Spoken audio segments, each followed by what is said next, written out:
terbaru di IDN App. Tonton live streaming kreator dan topik yang kamu suka, beri hadiah dan ngobrol dengan streamers favoritmu, bisa nonton sambil berkegiatan lain tanpa perlu langganan. Yuk download sekarang!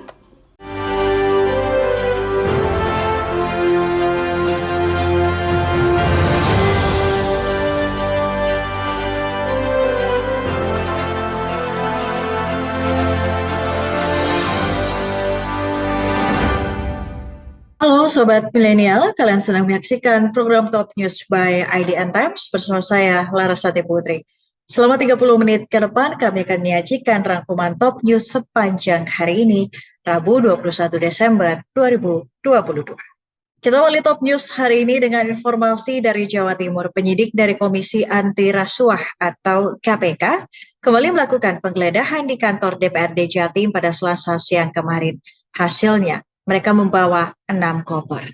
Berdasarkan pantauan IDN Times, petugas terlihat keluar dari kantor DPRD Jatim pukul 17.21 waktu Indonesia Barat. Terlihat petugas memboyong 3 koper besar dan 3 koper kecil. 2 koper berwarna merah dan 4 koper berwarna hitam.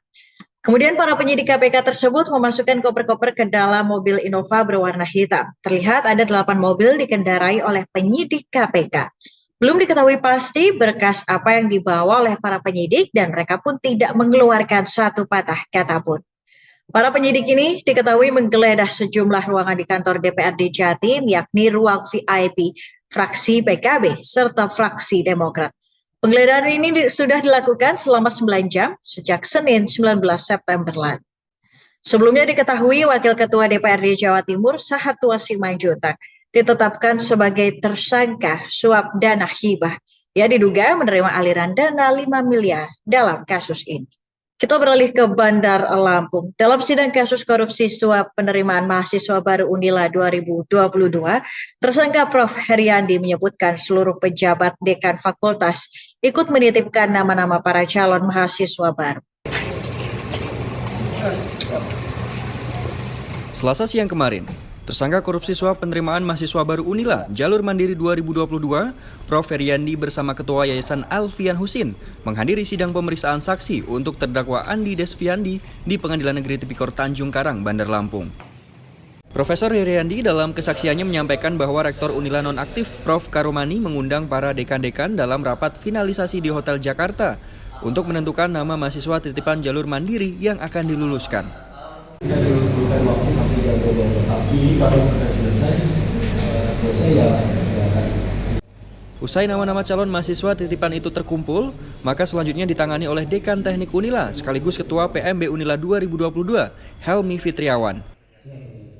Dalam pertemuan itu, Profesor Karomani juga berpesan agar kelulusan para mahasiswa titipan Haris dipertimbangkan. Dari Sumatera Utara, median jalan yang dibangun oleh Pemkot Medan di Jalan Karya Wisata Kecamatan Medan Johor, Medan mendapat protes dari warga karena jalan tersebut lebih macet dibandingkan sebelum median jalan dibangun. Selasa kemarin, Forum Masyarakat Johor menggugat menggelar aksi penandatanganan petisi protes median jalan di pintu utama kompleks J-City. Tidak sedikit kelompok warga yang terkena dampak, seperti pedagang, ojek online, pekerja kantoran, hingga ibu rumah tangga yang menilai bahwa median jalan itu hanya memberikan mudarat dan jalan karya wisata dinilai lebih macet dibandingkan sebelum median jalan tersebut dibangun. Gara-gara jalan ini sepi bang, dagang kami bang, biasa ini kan situasi lagi rame nih mau Natal. Gara-gara ditutup ini orang pada nggak mau kemari, sepi, penjualan sepi. Kira-kira kenapa itu kak sepinya kak? Karena orang payah melintas? Iya, atau apa? malas mutar bang, payah macet lagi gara-gara jalan ini. Oh, Jualan di sini? Iya, jualan di sini di dalam. Iya. jualan apa kita kak? Toko sepatu. Toko sepatu. Kak, kalau boleh tahu selama ada median jalan ini berapa omset kita berkurang persenannya pak per hari? Persennya kira-kira berkurang 35% lah. 35%. Iya, Per hariannya itu ya pak? Iya. Diatur dalam peraturan menteri, kalau jalan sekuler, kalau dibangun median jalan itu maksimal dia 300 meter harus sudah ada pemutaran. Nah, Abang bisa lihat dari mulai simpang Karya Wisata Bang sampai dengan simpang Candika itu mungkin jaraknya kurang lebih ada 1,5 kilo tidak pemutaran. Itulah yang menimbulkan kemacetan. Pak Bang, mungkin ini efeknya efeknya sangat ini banyak. Nah, pertama itu macet jelas pasti. Nah, kedua, karena macet ini Bang, ini juga menimbulkan kerugian bagi masyarakat. Contohnya misalnya pelaku usaha di sana sini yang awal omsetnya naik Bang, ini sekarang turun. Itu dua. Nah, ketiga, mama yang mau belanja sangat sulit Bang. Di sana ada ini pajak, kalau belanja harus putar lu Bang. Kan susah ini. Kemudian di sini juga ada sekolah. Orang mau pergi sekolah Bang, biasanya jam 7:30 udah nyampe, ini enggak. Bisa jam 8, bisa di jam 9 pagi. Itu dampaknya Bang. Pembangunan median jalan ini pun dinilai menabrak sejumlah aturan, seperti Peraturan Daerah Kota Medan Nomor 2 Tahun 2015 tentang Rencana Detail Tata Ruang dan Peraturan Zonasi Kota Medan Tahun 2015-2035 yang menyebutkan Jalan Karya Wisata merupakan jaringan jalan kolektor sekunder. Begitu juga keputusan Menteri Permukiman dan Prasarana Wilayah RI Nomor 260 KPTS M Tahun 2004 tentang pengesahan 38 konstruksi, 38 rancangan SNI, dan 64 pedoman teknis bidang konstruksi dan bidang yang mengatur soal jarak minimum antara bukaan median alas setiap 300 meter dan tinggi median berada di antara 18 cm atau 25 cm. FMJPM pun mendesak proyek median jalan ini untuk segera dievaluasi. Kita beralih ke Sulawesi Selatan. Tim penyidik Reskrim Polrestabes Makassar memeriksa puluhan 25 orang terkait insiden tewasnya seorang peserta kegiatan tarik tambang yang digelar oleh IK Unhas wilayah Makassar. Hingga Selasa sore kemarin, Polrestabes Makassar telah memeriksa 25 orang, sebanyak 9 orang di siang hari dan 16 orang di malam hari. Pemeriksaan ini digelar untuk memastikan ada tidaknya peristiwa pidana dalam insiden meninggalnya peserta tarik tambang pada hari Minggu kemarin. Kini polisi juga sedang mengamankan barang bukti berupa CCTV di lokasi kejadian dan tali tarik tambang sepanjang 1.540 meter. Peristiwa ini terjadi saat 5.000 peserta tarik tambang memenuhi Jalan Jenderal Sudirman dan Jalan Ratulangi. Sementara itu posisi korban berada di Jalan Ratulangi. Dalam rekaman CCTV, posisi korban berdiri di tengah jalan. Tiba-tiba saja tali sepanjang kurang lebih 1.500 meter tersebut tertarik kencang menghantam beberapa orang, termasuk korban. Korban pun terpental dan kemudian menghantam barrier pembatas jalan raya. Seorang peserta bernama Masyita, Ketua RT 01 RW 07 Kelurahan Balaparang, Kecamatan Makassar pun menjadi korban meninggal dunia dalam insiden ini. Berikut kita simak pernyataan Kapolrestabes Makassar, Kombes Pol Budi Haryanto. Terkait peristiwa yang tarik tambang yang di Jalan Hasanuddin, Polrestabes Makassar sudah memeriksa 9 orang, sudah memeriksa 9 orang. Dan malam ini ada 16 orang. Jadi total hari ini kita akan periksa sebanyak 25 orang. Adapun pemeriksaan itu gunanya apa? Akan melihat apakah di dalam peristiwa tersebut ada peristiwa pidana. Dan setelah kita simpulkan nanti merupakan peristiwa pidana, tentunya kita akan mencari tahu siapa yang melakukan peristiwa pidana tersebut. Jadi saya mohon teman-teman bersabar. Dari sidang lanjutan pembunuhan berencana Brigadir Nofriansyah Yosua Huta Barat, Jaksa Penuntut Umum menghadirkan ahli psikologi forensik untuk terdakwa Ferdi Sambo, Putri Chandrawati, Richard Eliezer, Ricky Rizal, dan Kuat Ma'ruf. Dalam kesaksiannya, ahli psikologi forensik Reni Kusumowardani menilai Sambo sebagai seorang emosional dan kurang percaya diri, sedangkan Putri dinilai sebagai seorang yang bergantung pada orang lain. Pengetahuan saya dengan sebaik-baiknya. Rabu pagi tadi, Jaksa Penuntut Umum menghadirkan ahli psikologi forensik Reni Kusumowardani dalam sidang lanjutan pembunuhan berencana Brigadir J di Pengadilan Negeri Jakarta Selatan. Reni pun menilai kepribadian Nofriansyah Yosua berubah menjadi tampil mewah dan pemarah sejak bekerja dengan Ferdi Sambo serta mendapuk sebagai sopir Putri Chandrawati. Awalnya Yosua dikenal sebagai pribadi yang positif dan layak direkomendasikan menjadi ajudan atau adisi pejabat Polri. Informasi ini ia dapatkan dari orang-orang terdekat dari mulai keluarga hingga polisi yang menjadi ajudan bersamanya. Sayangnya, ia tak mampu menggali lebih dalam soal kepribadian Yosua karena ia sudah tiada. Selain itu, Reni juga menilai Sambo sebagai pribadi yang emosional dan kurang percaya diri, sedangkan Putri dinilai sebagai seorang yang bergantung pada orang lain. Sultan yang hidup dalam budaya yang teguh memegang budaya Siri Napace ini memang mempengaruhi bagaimana pertimbangan keputusan dan emosi serta kepribadian dari Bapak Ferdi Sambo.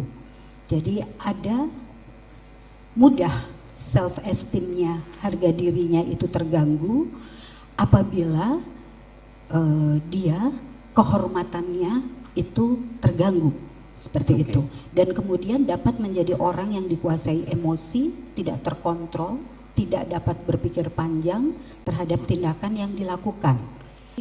Dia ini ada semacam dependensi secara emosional kepada orang yang bisa menjadi objek bergantungnya seperti itu. Dalam hal ini seperti kepada orang tuanya, kepada suaminya, seperti itu. Atau mungkin kepada ajudan-ajudan yang dia percayai, bisa? Bisa juga, jika ajudan itu memberikan rasa aman kepada dirinya, dia akan percaya kepada orang tersebut. Dengan adanya kepribadian yang bergantung itu, maka Putri akan kerap mencari orang yang dipercayainya untuk berlindung jika ada ancaman. Bahkan, jika Putri mengalami sesuatu yang membuatnya tersakiti, maka yang bersangkutan akan membicarakan hal tersebut kepada yang dipercaya. Kita beralih ke informasi berikutnya. Presiden Joko Widodo menyampaikan aturan baru terkait PPKM yang akan dihapus pada akhir tahun mendatang. Hal ini dilakukan lantaran seiring dengan rendahnya kasus harian COVID-19 yang terjadi di berbagai wilayah. Selain itu, dalam kesempatannya saat berpidato dalam acara Outlook Perekonomian 2023 pada pagi tadi, ia juga menceritakan penanganan COVID-19 di Indonesia yang mampu dilewati oleh pemerintah dengan tenang saat penanganan pandemi tersebut. Berikut kita simak pernyataan selengkapnya oleh Presiden Joko Widodo. Perlu saya ingatkan mengenai gempuran adanya pandemi.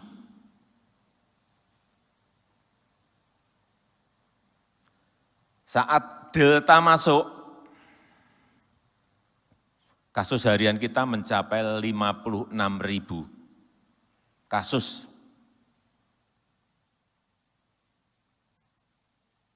Saat itu saya ingat, hampir 80%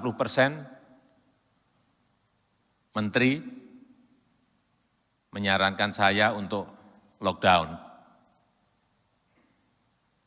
Termasuk masyarakat juga menyampaikan hal yang sama.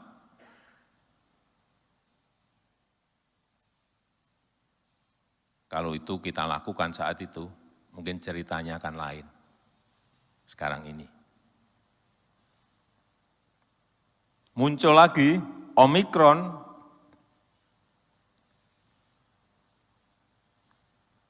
puncaknya mencapai 64.000 kasus harian.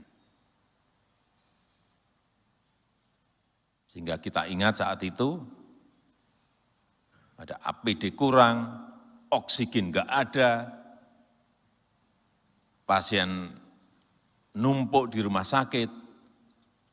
Untung kita saat itu masih tenang, tidak gugup, tidak geragapan, sehingga situasi yang sangat sulit itu bisa kita kelola dengan baik. Dan hari ini, kemarin kasus harian kita berada di angka 1.200.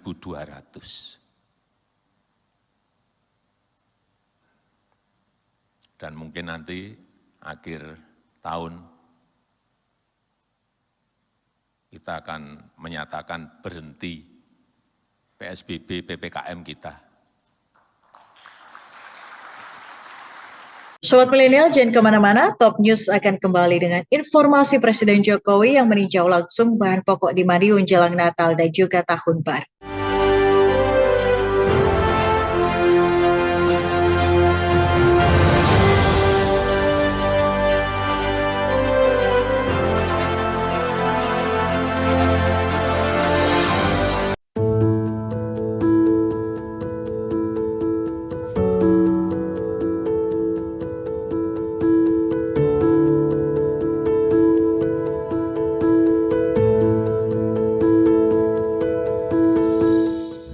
Halo teman-teman community creator semua, kalian apa kabarnya nih?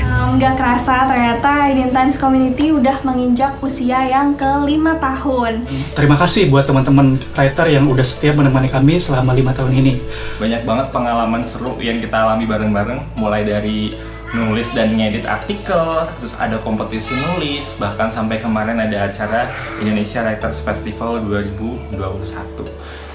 Aku apresiasi banget semangat dan ide-ide gila kalian bikin artikel itu keren banget. Tanpa kalian semua, pastinya IDN Times Community nggak bisa sampai di sini loh. Terima kasih karena kalian sudah bersumbangsi dalam upaya mencerdaskan kehidupan bangsa melalui tulisan kalian. Tulisannya semakin berwarna karena kalian. Terima kasih untuk pertanyaan, keluh kesah, cerita yang dibagikan, saran, kritik, dan masukannya untuk IDN Times Community. Karena pesan dan kepedulian dari teman-teman ini juga lah IDN Times Community bisa sampai sejauh ini. Jadi kita bisa berbagi ilmu, terus bisa saling belajar. Jadi jangan mikir kalau komuter saja yang belajar, editor juga belajar banyak kok dari kalian. Jangan patah semangat saat tulisan kalian direvisi atau di-reject. Belajar menulis kadang memang butuh waktu yang tidak singkat. Ingat, what doesn't kill you makes you stronger. Kami harap teman-teman community writer semua masih terus berjalan bersama kami ke depannya. Teman-teman community writers IDN Times dimanapun kalian berada, tentu kita bersyukur bahwa kalian sudah menemani kami semuanya di IDN Times Writers selama 5 tahun terakhir. 2 tahun terakhir ini memang luar biasa berat, pandemi COVID.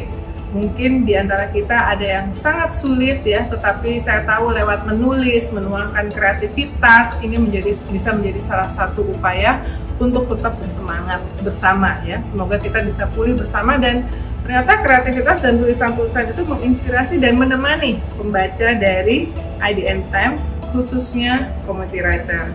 Jadi mari kita bersyukur dan mari kita pulih bersama, pulih lebih kuat. Selamat ulang tahun ke-5 Untuk IDN Times Community. Let's create what matters.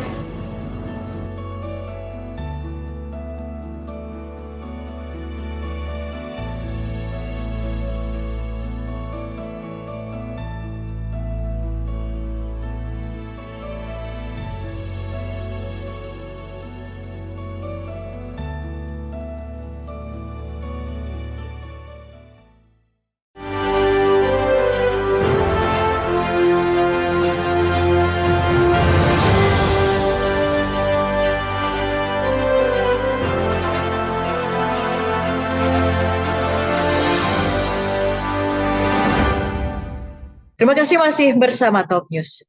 Presiden Joko Widodo melakukan kunjungan kerjanya ke Pasar Sukolilo, Madiun, Jawa Timur pada Selasa kemarin.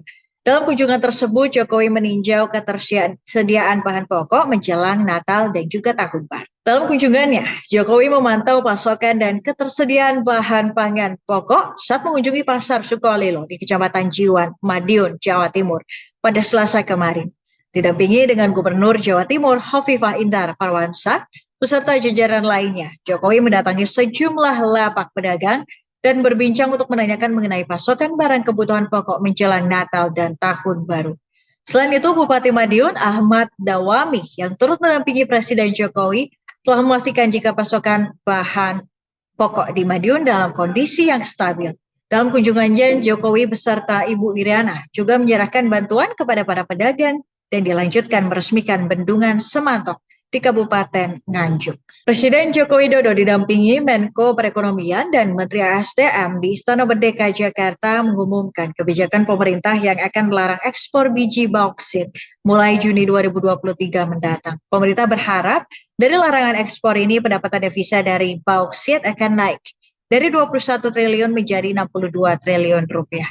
Berikut kita simak keterangan pers Presiden Joko Widodo dan Menko Perekonomian Erlangga Hartarto. Pemerintah terus berkomitmen untuk mewujudkan kedaulatan sumber daya alam dan meningkatkan nilai tambah di dalam negeri, terutama dalam rangka pembukaan lapangan kerja yang sebanyak-banyaknya dan peningkatan penerimaan devisa serta pertumbuhan ekonomi yang lebih merata. Oleh karena itu, pemerintah terus berusaha untuk meningkatkan industri pengolahan sumber daya alam di dalam negeri. Ekspor bahan mentah akan terus dikurangi, hilirisasi industri berbasis sumber daya alam di dalam negeri akan terus ditingkatkan.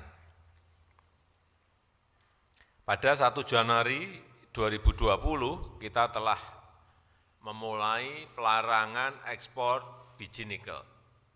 Hasilnya, nilai ekspor nikel semula hanya 17 triliun rupiah atau 1,1 miliar US dollar di akhir tahun 2014, melonjak meningkat menjadi 326 triliun rupiah atau 20,9 miliar US dollar pada tahun 2021 atau meningkat 19 kali lipat. Perkiraan saya tahun ini akan tembus lebih dari 468 triliun rupiah atau lebih dari 30 miliar US dollar. Ini baru satu komoditi saja. Oleh sebab itu, keberhasilan ini akan dilanjutkan untuk komoditas yang lain. Dan mulai Juni 2023, pemerintah akan memberlakukan pelarangan ekspor biji boksit dan mendorong industri pengolahan dan pemurnian boksit di dalam negeri. Saya ulangi, mulai Juni 2023, pemerintah akan memberlakukan pelarangan ekspor biji boksit dan mendorong industri pengolahan dan pemurnian boksit di dalam negeri. Dari industrialisasi boksit di dalam negeri ini, kita perkirakan pendapatan negara akan meningkat dari 21 triliun rupiah menjadi sekitar kurang lebih 62 triliun rupiah. Pemerintah akan terus konsisten melakukan hilirisasi di dalam negeri agar nilai tambah dinikmati di dalam negeri untuk kemajuan dan kesejahteraan rakyat. Saya rasa itu yang ingin saya sampaikan. Terima kasih. Wassalamualaikum warahmatullahi wabarakatuh. Seizin Bapak Presiden, yang pertama kesiapan industri di dalam negeri ini sudah ada 4 fasilitas pemurnian boksit yang existing dengan kapasitas alumina sebesar 4,3 juta ton. Selain itu, pemurnian boksit dalam tahap pembangunan itu kapasitas inputnya adalah 27,41 juta ton dan kapasitas produksinya 4,98 juta ton atau mendekati 5 juta ton. Dan cadangan boksit kita kan besar, 3,2 miliar dan ini bisa memenuhi kapasitas sebesar 41,5. Jadi dari jumlah smelter yang disiapkan 8 tersebut masih bisa 12 smelter lain dan ketahanan daripada boksit kita itu antara 90 sampai 100 tahun masih cukup reserve yang ada. Dan kemudian yang terkait dengan produknya tentu sesudah dari boksit dia akan masuk ke alumina, dari alumina akan masuk ke aluminium atau pemurnian aluminium ingot. Dari situ akan turun ke turunannya dalam bentuk batangan atau dalam bentuk flat.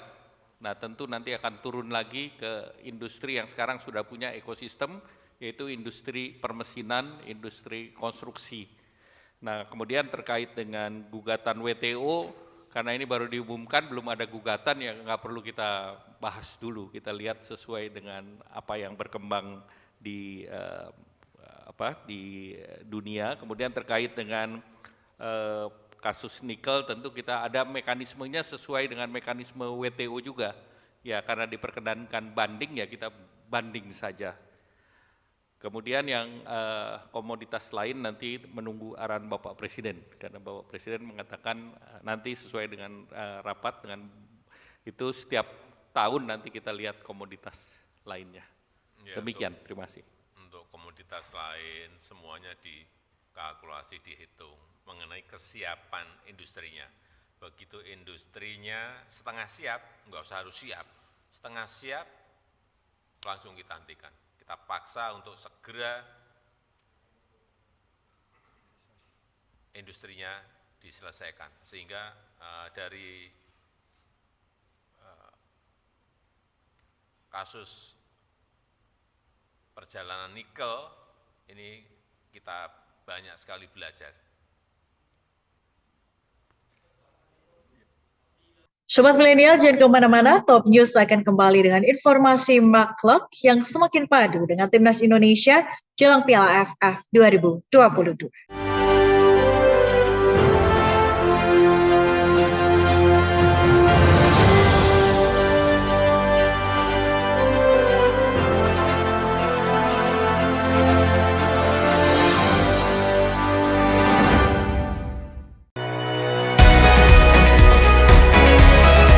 IDN Programmatic OOH is the first internet and GPS-connected out-of-home media platform.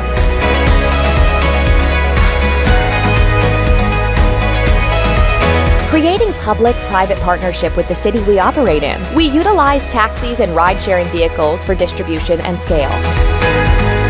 Our proprietary technology provides granular audience targeting from hyper-local location, time, weather, to dynamic content.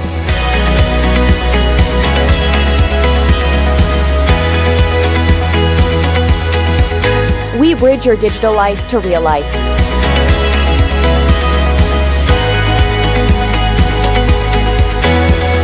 Our innovation revolves around engagement and impact with emphasis on action. IDN Programmatic OOH. Smart screens for smarter cities.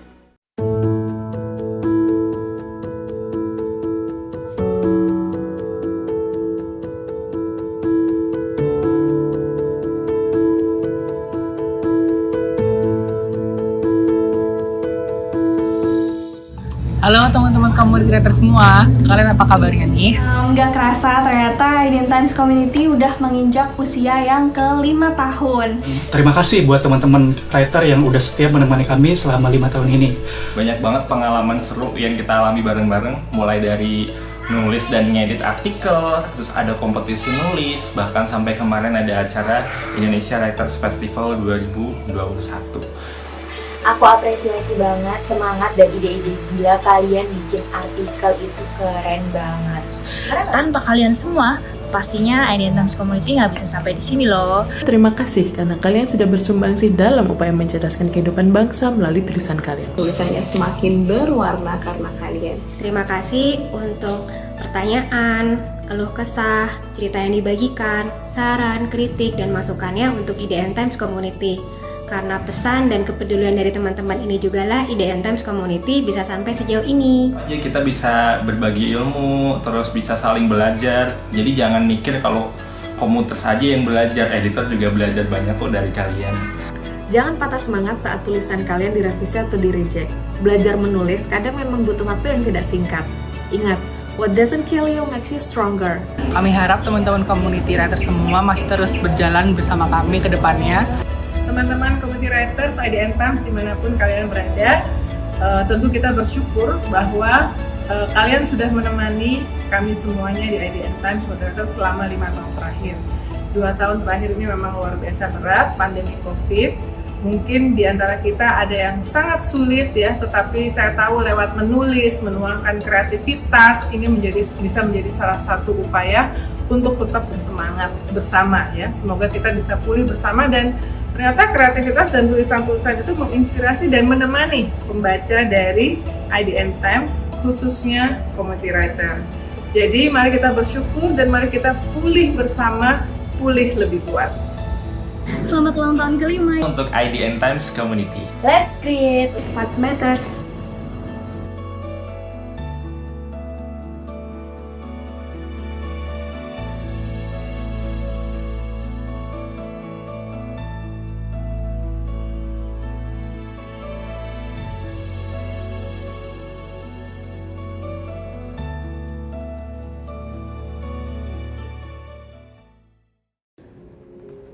Din, kita tuh harus lebih rutin lagi olahraga tahu buat jaga kesehatan. Apalagi sekarang virus corona tuh udah masuk Indonesia. Makanya sekarang gue olahraga nih. Tapi buat cegah virus corona tuh kita nggak cuma harus dengan olahraga aja tahu. Oh iya? Iya, kita tuh harus rutin buat cuci tangan, terus atur pola makan, dan yang paling penting kalau mau makan tuh jangan sampai makan daging mentah. Kok lu jadi tiba-tiba pinter sih? Iya dong, soalnya gue pakai ini ada apps, IDN apps, gue nanya di fitur Q&A-nya. Gimana tuh? Nih, lo tinggal buka IDN apps, terus ada tanda plus, lo klik, terus di sini ada fitur tanya jawab, udah deh tinggal klik. Nah, lo tinggal masukin pertanyaan lo di sini. Jadi tuh kita bisa interaksi sama pembaca yang lain? Iya, lo bisa interaksi di sini. Lo bisa nanya sekaligus bisa jawab pertanyaan-pertanyaan yang ada. Ntar deh, gue download IDN apps-nya. Iya, pokoknya lo harus download karena semua ada di IDN.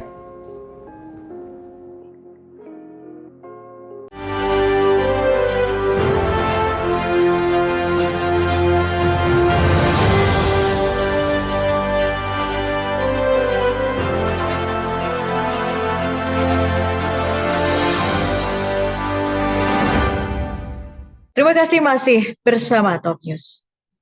Menteri Pertahanan Prabowo Subianto memberikan pembekalan kepada 10 kadet mahasiswa S1 di Universitas Pertahanan. Pembekalan ini ia berikan lantaran mereka akan mengikuti program kuliah di Rabdan Academy, Uni Emirat Arab. Menteri Prabowo Subianto memberikan pembekalan kepada 10 kadet mahasiswa S1 Universitas Pertahanan di Kemenhan pada Selasa kemarin. Dalam pembekalan tersebut merupakan bagian dari program kuliah di Rabdan Academy, Uni Emirat Arab yang akan diikuti oleh 10 mahasiswa dalam rangka tindak lanjut MOU antara Unhan dengan Rabdan Academy. Selain itu, Prabowo juga berharap jika para kadet sekaligus dapat menjadi duta bangsa yang memperkenalkan kekayaan budaya bangsa Indonesia. Dengan adanya modernisasi alutsista dan penguatan postur TNI sebagai upaya peningkatan kualitas SDM merupakan fokus Prabowo sejak awal mengemban tugas sebagai menteri, salah satunya dengan mendirikan S1 Unhan. Kita beralih ke informasi olahraga. Jelang pertandingan Piala AFF 2022 yang akan diikuti Timnas Indonesia, Mark Klok tampak semakin yakin dengan skuad Garuda asuhan Sinteyong. Bahkan ia optimis jika Timnas Indonesia mampu memberikan hasil yang terbaik. Timnas Indonesia mulai menghitung hari menjelang Piala AFF 2022, di mana salah satu punggawa Garuda Mark Klok yang mengaku optimis dalam ajang tersebut, lantaran Indonesia dalam performa terbaiknya. Dalam hal tersebut, Mark Klok menyebutkan jika chemistry yang didapat antar pemain sudah terbentuk menjelang Piala AFF 2022 mendatang, di mana sebelumnya pemain sudah bermain bersama pada ajang SEA Games 2021.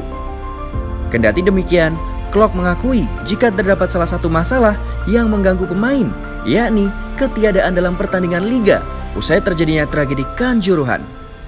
Gelaran Piala AFF 2022 sendiri telah dimulai sejak 20 Desember hingga nanti 16 Januari 2023 mendatang.